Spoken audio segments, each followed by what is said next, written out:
Hundreds of inmates, barefoot and stripped down to white shorts, scurry into El Salvador's new mega-prison like frightened animals.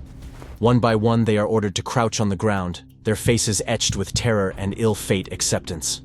Inside this mega prison, you'll find some of El Salvador's most dangerous gang members. Here, privacy and respect are the highest luxuries you can think of. But what other horrors might these tall concrete walls conceal? And what desperate struggles do these guys face when the public camera zooms off the prison gate? Welcome to El Salvador's new mega prison, the largest and most controversial jail in the Americas. A nightmare for gangs and violence. On February 25th, 2023, something big happened in El Salvador's fight against crime. Hundreds of suspected gang members were moved to a massive new prison labeled the Terrorism Confinement Center. This prison was built on the orders of President Nayib Bukele, who is taking a very tough stance against the notorious MS-13 and 18th Street gangs. In a dramatic video, Bukele showed off the transfer operation, with fancy editing and ominous music. He zoomed in on the inmates' gang tattoos, making it clear these were hardcore criminals. Aerial shots revealed the sheer size and security of this new mega prison. Bukele's message was loud and clear. He's serious about cracking down on crime, and he won't tolerate any challenges to his authority. But this isn't the first time El Salvador has struggled with its prison system. For years, the country's jails have been overcrowded, violent, and inhumane. In the country's largest prison, La Panza, over 30,000 inmates were packed into a space meant for just 10,000. It was a constant battle for survival, with scarce resources, disease, and frequent riots. Then, on March 26, 2023, things took a terrible turn. It was the single most violent day in El Salvador since the end of the Civil War in 1992, with 62 people killed in cold blood. By the end of the week, the death toll had reached 87. Bukele responded by declaring a state of emergency, giving himself sweeping new powers. A massive crackdown followed, with police and military setting up checkpoints, raiding homes, and even using drones to spy on the population. Over 75,000 people were arrested in just a few months, often without warrants, lawyers, or trials. Human rights groups say the authorities were making arbitrary arrests just to meet quotas, with tattoos or other signs of gang affiliation being enough to get someone locked up. Bukele also made it easier to arrest and detain suspected gang members, lowering the age of criminal responsibility to just 12 years old. But the nightmare didn't end with incarceration. The prisons themselves became new battlegrounds, with inmates bribing guards and smuggling in phones to orchestrate killings from behind bars. That's why Bukele decided to build the Terrorism Confinement Center, a fortress designed to completely isolate gang members and prevent any chance of escape or communication. Now, the world is watching to see if this unprecedented crackdown can really end the cycle of violence in El Salvador. Or will it only make things worse, further entrenching the problem and eroding the country's democratic institutions? It's a complex and troubling situation, with no easy answers. But one thing is clear: the stakes are incredibly high for the people of El Salvador. Life under gang rule in El Salvador. Between 2014 and 2017, almost 20,000 Salvadorans lost their lives, more than in several countries that were at war during that time, like Libya, Somalia, and Ukraine. The murder rate was shockingly high, reaching 103 per 100,000 people in 2015 and remaining at 60 per 100,000 in 2017. The main culprits behind these killings are the Maras, the powerful and pervasive criminal gangs in the country. The Maras, including the infamous MS-13 or Mara Salvatrucha, are active in 94% of El Salvador's 262 municipalities. In many of these areas, the gangs not only pose a constant threat to public safety, but also function as de facto authorities, exerting tremendous control over the daily lives of residents. In neighborhoods throughout the capital city, San Salvador, people going to work or school have to pass through informal checkpoints, where young lookouts and errand runners for the gangs, known as banderas, ask everyone for $1. Shockingly, some of these banderas are as young as 8 years old. Most people pay up to avoid trouble, as refusing to do so can have dangerous consequences later. Extortion at businesses is an even bigger problem. Gang members, known as mareros, visit shops and stalls in the neighborhood market once a week to collect protection money, or renta, from merchants who cannot afford their own security guards. Once again, most shopkeepers pay to avoid retaliation. Defying gangs means risking one's life. The largest maras in El Salvador are MS-13 and the two factions of Barrio 18, the Revolutionaries and the Southerners. These three organizations have around 65,000 members according to police records. However, many more people, approximately 500,000 in total, depend on the gangs for their livelihood. There is deep-seated animosity between rival gangs. MS-13 members refuse to say the number 18. For example, if asked their age, they would say, "I'm 17 plus 1. The boundaries of the gang's territories are invisible but widely known and rarely crossed. A young person living in MS-13 territory but with a grandmother in Barrio 18 territory can only meet her on neutral ground, or in a place where their identities are unknown. Gang-related murders are a topic of everyday conversation among families, school children, and people in bars. Almost every Salvadoran knows someone who has been killed by gang members, or someone who has pulled the trigger. Many Salvadorans avoid public places and even walk on the streets. The wealthy often stay within gated compounds. After sunset, many streets in San Salvador become deserted. The night belongs to the maras, who are most active during that time. It is also when the army and police conduct house-to-house searches for criminal suspects. Police officers always wear face-covering balaclavas, fearing that gang members will target them and their families. The climate of fear is so intense that thousands of families have abandoned their homes and fled north towards the US border.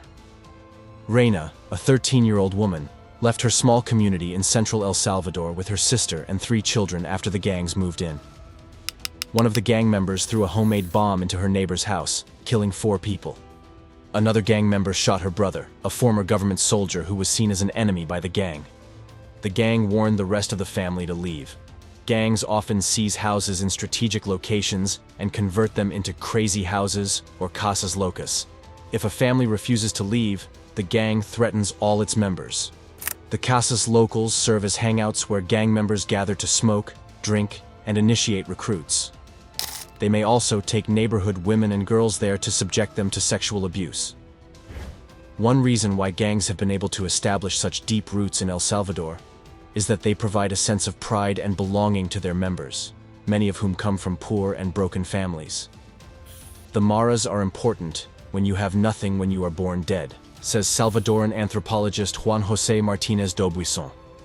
Gangs also claim to provide a community service by protecting locals from other criminals and corrupt police. An unnamed MS-13 spokesperson told a local news outlet that the state has abandoned these territories and has taken control of what it left behind.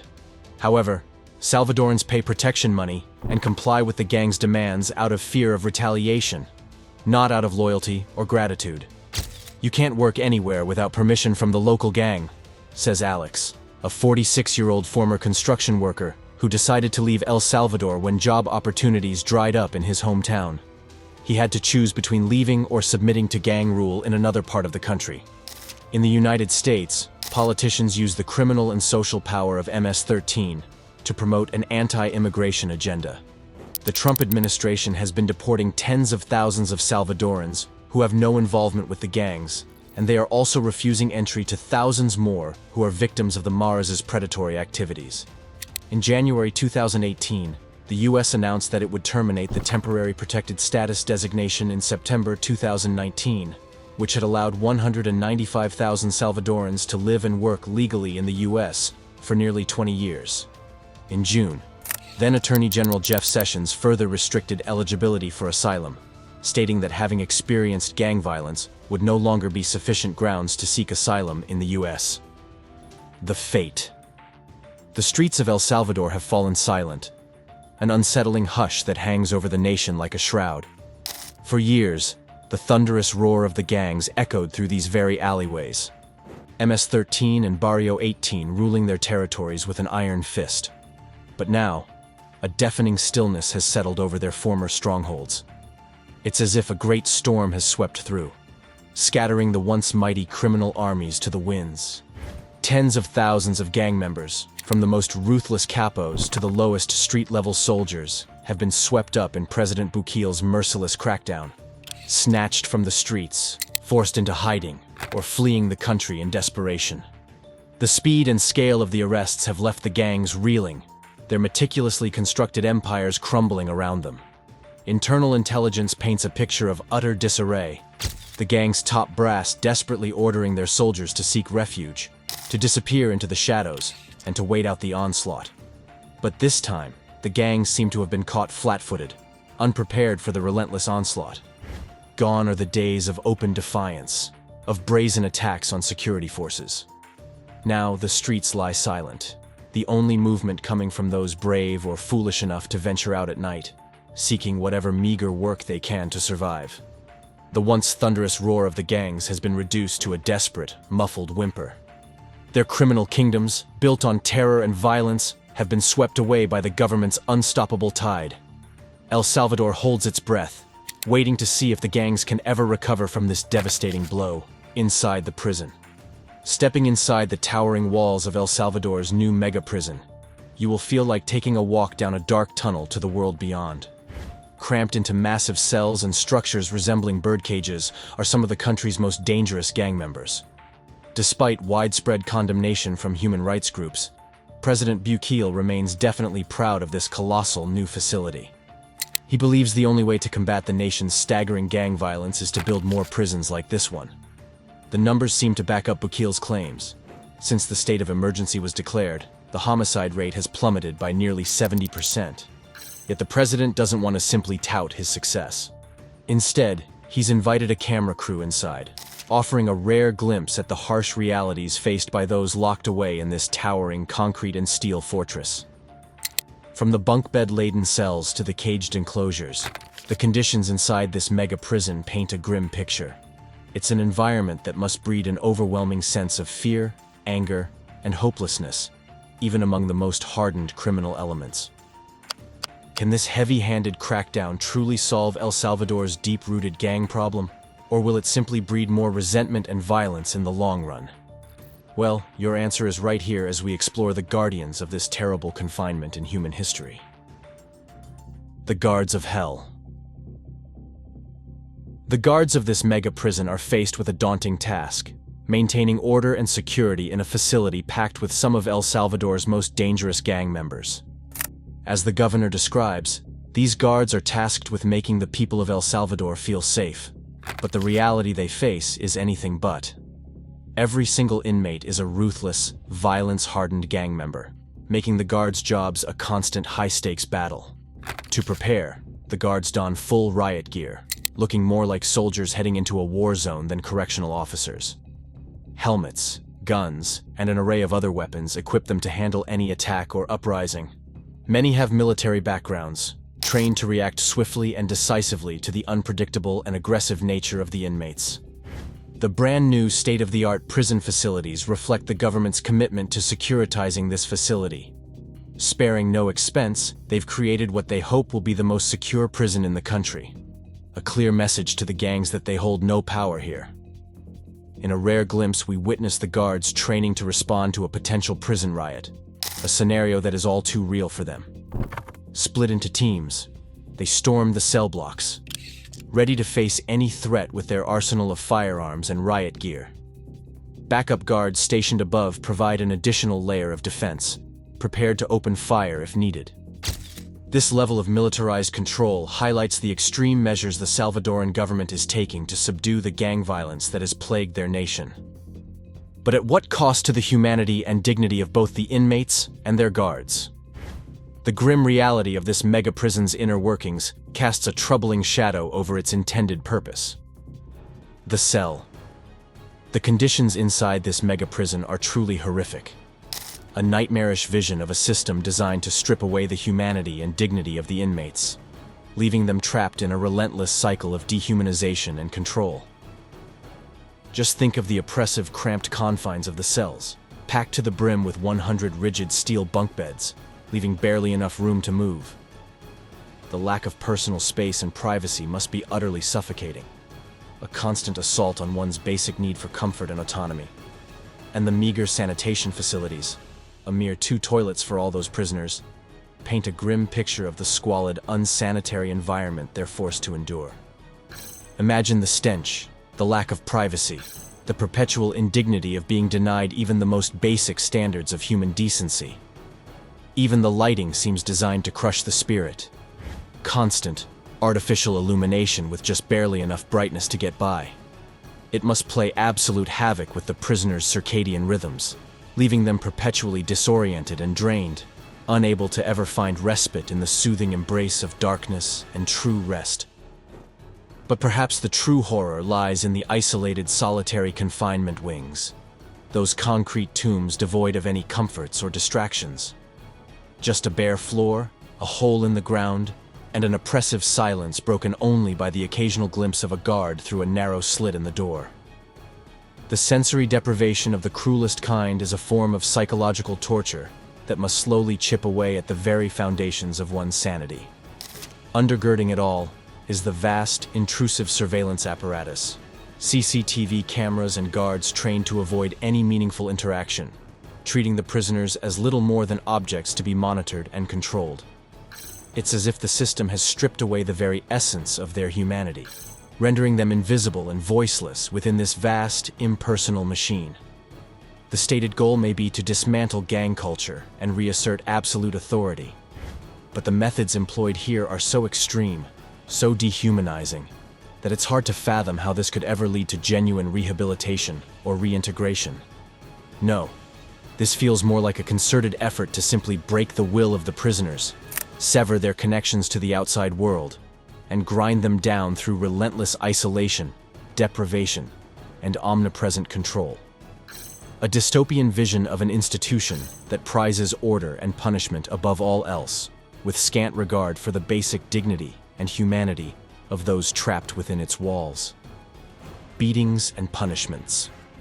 When Cristosal, a civil society group, investigated the prison, their findings were unbelievable. According to harrowing testimonies, the prisons in El Salvador under the state of exception have become dens of cruelty and torture. Detainees recount a daily reality of horrific mistreatment at the hands of the guards.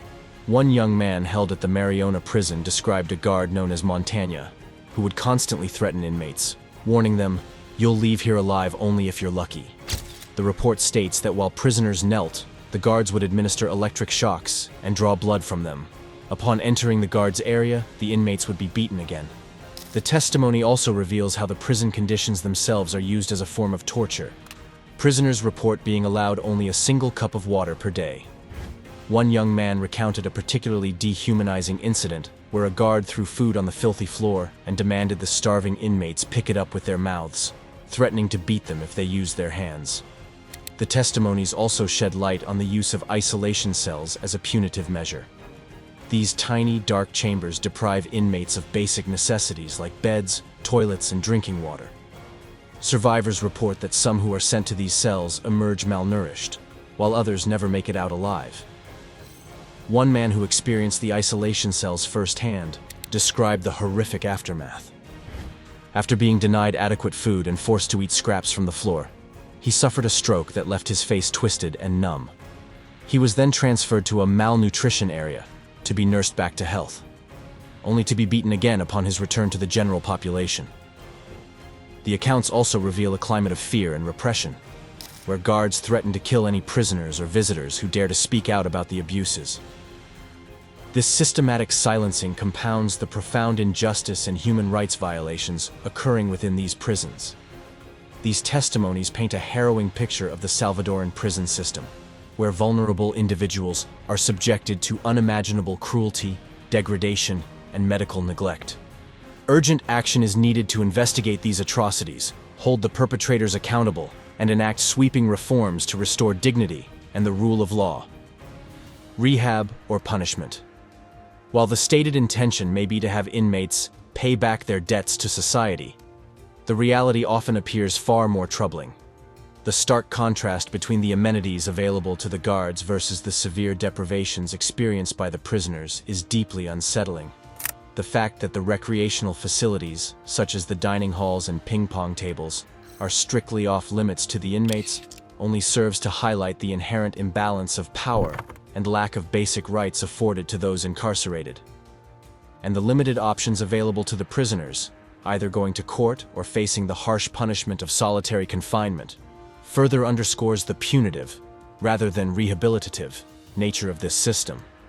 The idea that the work programs are meant to be beneficial or restorative is called into question when one considers the lack of choice, the arduous nature of the tasks, and the likelihood that the pay received hardly compensates for the immense sacrifices. You're right to draw parallels to the concept of slavery. When individuals are compelled to perform labor under such coercive and dehumanizing conditions, with little to no autonomy or fair compensation, it becomes difficult to distinguish it from a form of modern-day servitude. The fact that this is happening within the purported confines of a correctional system only compounds the moral and ethical concerns. Ultimately, the prison's work programs appear to be less about rehabilitation and more about exploiting the labor of a captive population, perpetuating a cycle of oppression and dehumanization. This raises profound questions about the fundamental purpose and practices of the criminal justice system, and the urgent need for comprehensive reform that prioritizes dignity, rehabilitation, and the restoration of human rights. The exterior. The walls around El Salvador's new high-security prison fortress do not simply keep the inmates contained. They form an impenetrable barrier against any who would dare attempt an escape. This colossal facility has been engineered to withstand even the most daring and determined breakout efforts. The first line of defense is a towering electrified chain fence that surrounds the entire complex, delivering a punishing 15,000 volts of electricity. Any would-be escapee who dares to scale this barrier will be swiftly and mercilessly neutralized. But the fence is merely the beginning. Beyond it lies a vast expanse of gravel-covered ground, designed to crunch and crackle underfoot. A sonic alarm system that will alert the guards the moment someone sets foot in this treacherous no-man's land. Even if an inmate miraculously crosses this threshold, they will face an immense 35-foot reinforced concrete wall, topped with more electrified fencing. This towering barrier not only blocks any view of the outside world, isolating the prisoners, but is an imposing obstacle that seems all but insurmountable. But the defenses do not end there. 19 strategically placed watchtowers provide constant vigilance, the armed guards keeping a watchful eye over every inch of the facility. And should any inmate somehow breach this formidable perimeter, they will find themselves trapped within the prison's own interior security measures. Small, bare cells under constant camera surveillance, with no access to the outside world. Even the location of this mega prison, situated in a remote, desolate corner of the country, adds an extra layer of security. Surrounded by a 600-strong army patrol and 250 national police officers, any external threats or attempts at intervention are met with overwhelming force. This is a fortress that seems impregnable, designed to crush even the slightest whisper of rebellion. Yet, with over 75,000 inmates now crammed into a facility built for a fraction of that number, one has to wonder, have the architects of this supposed solution overlooked the most fundamental considerations of human dignity and rights? As the walls close in, the echoes of this great silent prison stretch out, a testament to the harsh realities of El Salvador's unforgiving crackdown. The dark side. First off, let's listen to what these inmates have to say. For too long, the inmates have been relegated to the periphery, their cries for humanity drowned in the cacophony of political rhetoric. Imagine, if you will, a world where the very concept of rehabilitation is but a cruel mirage, where the incarcerated are subjected to a living nightmare, stripped of their dignity, and relegated to the status of less than human. Within these walls, the candle of hope flickers, threatened by the overwhelming darkness of neglect, abuse, and systemic indifference. The inmate's existence, once vibrant and full of promise, is now reduced to a constant struggle for survival. They toil not with tools, but with their bare hands, forced to consume their meager sustenance directly from the earth, like animals bereft of even the most basic utensils. The very floors they lay upon become their beds, their shared quarters a breeding ground for disease and despair. The cries for medical attention, the pleas for respite from the ravages of illness and injury, fall on deaf ears. The wounded and the terminally ill are left to languish, abandoned to the cruel embrace of their ailments, as the authorities turn a blind eye to their suffering. And the horrors do not end there, for the inmates are subjected to a relentless onstage of torture, abuse, and violence at the hands of their jailers. The echoes of their screams, the sickening sounds of flesh against flesh, haunt the very air, a testament to the depths of inhumanity that have taken hold within these walls. The statistics, the numbers, are but a cold, impersonal representation of the lives extinguished, the dreams shattered. Each death, each preventable tragedy, is a testament to the grave injustice that has been allowed to fester, hidden from the public eye.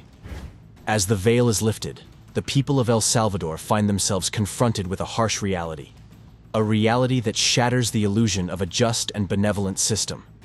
They bear witness to the darkness that has consumed their nation's correctional facilities, a darkness that demands their collective outcry for reform, accountability, and the restoration of humanity within these forsaken spaces. The time has come to confront the shadows, to shed light on the unspeakable horrors that have taken root within the very foundations of their society. Only then can the path towards true justice and rehabilitation be forged, ensuring that the cries of the forgotten echo not in vain, but as a clarion call for a better, more humane tomorrow.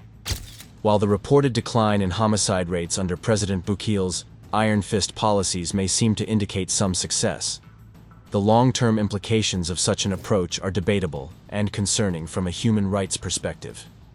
The historical roots of the gang violence, stemming from the Civil War and subsequent deportations, highlight the need for a multifaceted long-term strategy to address the underlying socio-economic and political factors driving these issues. Cracking down on gangs through heavy-handed tactics may provide short-term reduction in violence, but could also lead to human rights abuses, further marginalization of vulnerable populations, and the potential for new forms of violence and oppression to emerge. In situations like this, it's important to carefully consider the balance between public safety and the protection of civil liberties and human rights. While the people's desire for security is understandable, solutions that prioritize human dignity and address the root causes of the problem may ultimately be more effective and sustainable in the long run. Thank you for watching and see you in the next video.